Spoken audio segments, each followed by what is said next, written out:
حسن کا عالم کیا ہوگا، رنگ کیسا ہی، رنگ کی کوئی.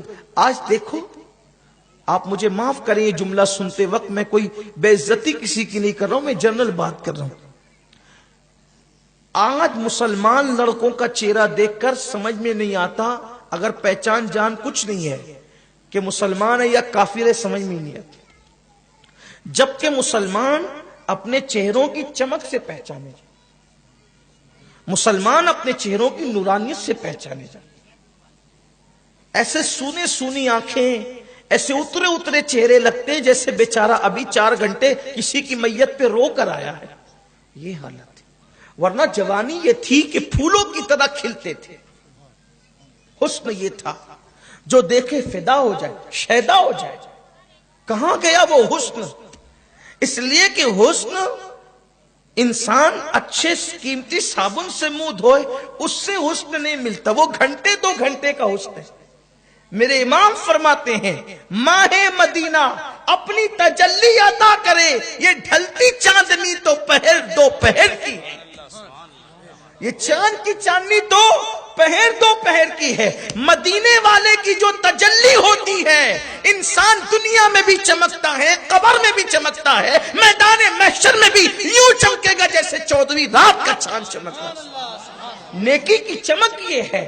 کوئی نیک بن کر تو دیکھے، لیکن صرف داڑھی ٹوپی والا نیک، میں اس کو نیک نہیں سمجھتا. تو صرف داڑھی ٹوپی والا نیک ہو نہ، جب تک کہ دل نیک نہ ہو، نہ داڑھی نیک بنا سکتی ہے، نہ ٹوپی نیک بنا سکتی.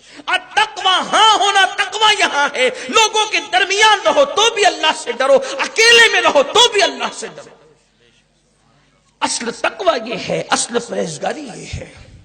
تو 3 بھائی ایک ساتھ پکڑا گئے اور تھے بڑے خوبصورت، حسین و جمیل.